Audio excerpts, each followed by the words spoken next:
In my last video I looked at the foot soldiers, or the sons of the makuta, the Rakshi, but what about those who historically guarded the makuta themselves, the Toa Hagah, and of course the most well known of these teams?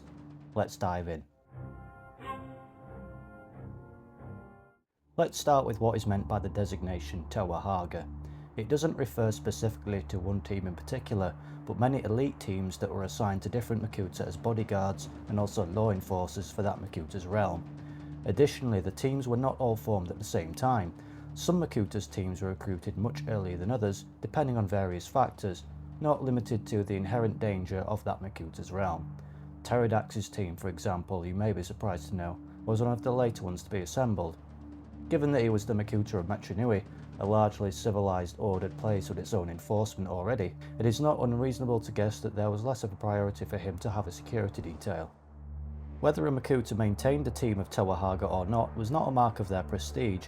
The very powerful Brotherhood members such as Miseriks and Ikaraks did not have them, but seemed to be more out of personal preference or need pertaining to the danger of their assigned realm. The members were personally selected by the makuta from pre-existing Toa teams. As such, it was likely seen as a great honour or signifier of capability for a Toa to be chosen as a Toa Hagah. The split between the Toa Hagah and the makuta came when Pterodax asserted his authority over the Brotherhood at the Destral Convocation, and subsequently commanded Kojal raid the island of Artaka, previously under that makuta's stewardship, to gain possession of the Kanohi Evoki. Though Toa Hagah teams were recruited to be bodyguards of the makuta, this was under the stipulation that the makuta would remain servants of Matanui and protectors of the Matoran. Rahaga Norik rarely wanted to talk about his past. Fortunately, Rahaga Iruni was not so close-mouthed. It was from him that Matau learned that Rahaga had once been Toa in another land, and not just any Toa.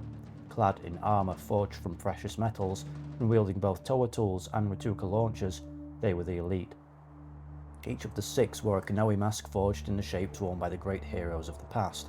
Their duty: protect Makuta, he who was sworn to protect and defend all Matoran. Once this condition was broken, so was the agreement, and Pterodax's Toa Hagah team, led by Norik, broke from their makuta and took action to reclaim the Evoki by raiding Destral.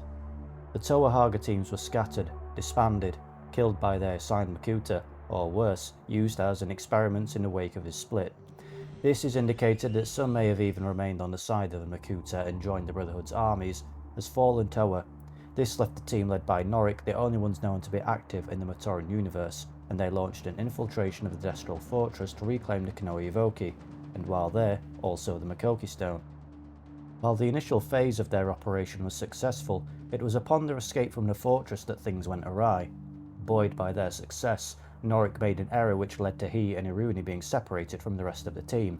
The other members, Gaki, Bamonga, Pooks and Kulas, were ambushed by Rudaka in an attack which led to their capture and later their transformation into what we know as the Rahaga.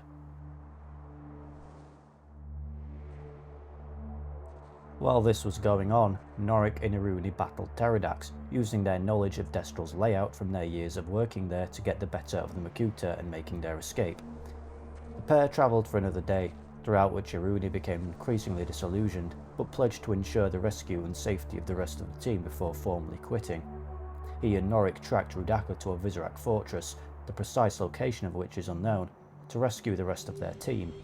Norik and Iruni did not recognise the rest of their team when they at last located them, for they were shrunken, twisted versions of themselves which they only knew to be Gaki, Bamonga, Pooks and Kulas after verbal confirmation from one of them.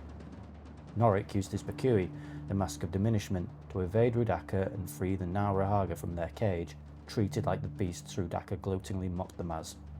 Rudaka noticed that the Rahaga had been freed and called upon her visorak hordes to prevent the Toa team's escape, and in the resulting chaos just managed to fire off 2 parting blasts of her Ratuka. All 6 of the Toa Hagah were now Rahaga.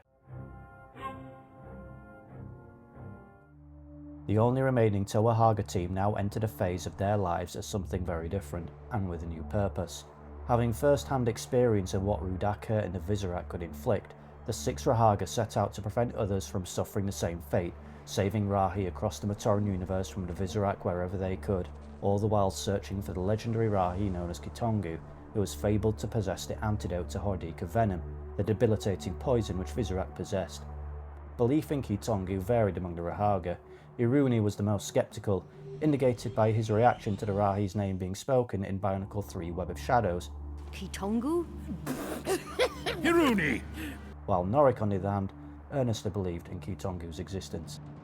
It was in Mechanui where the Rahaga crossed paths with the Toa Metru, who would return to the city as part of their duty known as the Great Rescue.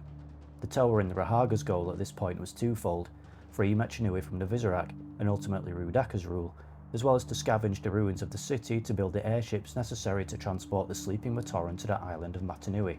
This period was largely characterised by scouting missions, ambushes and guerrilla operations against the Visorak horde, given the latter's vast numerical superiority, until Vakama succumbed to the mental deterioration effects of the Hordika venom and betrayed the Rahaga to Rudaka. Prior to their capture by Vakama, the Rahaga had managed to find just enough information in the Great Temple to locate Kitongu and with him return to assault the Colosseum. After bringing Vakama back to their side, the six Toa were able to use their combined elemental power to defeat Rudaka, and with no one to turn to now that Rudaka was defeated and their inept king, Sidorak, killed by Kitongu, the Visorak fled the city. With the Toa Metru and the Matoran now absent from Mechanui, the Rahaga stayed behind, with themselves and Kitongu assisting to Ragaduma to rebuild the city. They were still in Mechanui until just after the Toa Nuva returned with the Matoran to the city, before leaving to travel to various lands in the Matoran universe, helping victims in the wake of the Visorak invasions. The Rahaga were reunited with the Toa Nuva when, in the habit of rebuilding damaged settlements and assisting stricken islands, they travelled to Zia to provide aid in the aftermath of the destructive battle between the Tartarak and the Kanohi dragon, recognising that even amongst the Vortex there were innocent people.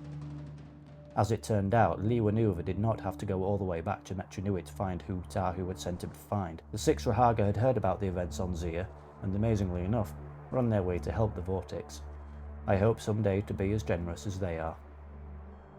Rudaka personally oversaw the Kanohi dragon's relocation to Zia when the Vortex offered to grant it sanctuary there, and indeed she was there this time, and was offered an ultimatum by the Toa: "We'll help you if you help us." Rudaka's cover as a double spy had been compromised and was now wanted by both the Brotherhood of Makuta and the Dark Hunters. In a rare instance of being backed into a corner, Rudaka had no choice but to reverse the Rahaga's mutation at the demand of the Toa Nuva. During a Dark Hunter assault on Zia, the Toa Hagah encountered Helrix and learned that the Order of Matanui had entered an uneasy alliance with Convenience to combat the Brotherhood of Makuta. Aware of their past victory against Pterodax at Destrel, Helrix enlisted the Toa Hagah to track down the Brotherhood's leader.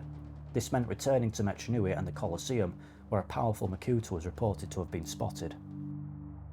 As the team descended into the subterranean tunnels beneath the Colosseum, the Toa Hagah discovered Makuta Miserix, not Pterodax, but that the former Brotherhood leader was himself searching for Pterodax to exact his revenge for overthrowing him. Helrix reconvened with the Toa Hagah alongside Axon, Brutaka and the old Rahaga ally Kitongu in tow. Miserix, sensing Pterodax's presence and consumed by rage, attempted to destroy the machinery enclosing the group, wishing only for the destruction of Pterodax and disregarding the structural health of the Great Spirit robot. The Makuta was promptly turned into a two-dimensional portrait by Pterodax, and Axon, Brutaka and Kitongu were spirited away by him to the furthest reaches of the Matoran universe. For their part, the Toa Hagah were subjected to a powerful illusion, implanting an illusion that compelled them to leave and convinced them that everything was all as it should be, so much that they ignored Matoran's cries for help as they re-emerged into the city. It took Tren Krom, inhabiting the body of Liwa, to reverse Pterodax's illusion over the Toa Hagah. Freed from their illusion, the Toa Hagah were now able to work with the resistance against Pterodax's reign, but time was short for the Makuta. In the aftermath of the Battle of Barra Magna, they, along with all other named inhabitants of the Great Spirit robot, migrated to Spherus Magna. From Toa to Rahaga and back to Toa again. The Toa Hagah, led by Norik, are the only team known to have become Toa on 2 occasions and certainly had the eventful life that entailed. Like other great Toa, they stuck to their duty despite betrayal and adversity that would have broken a lesser being.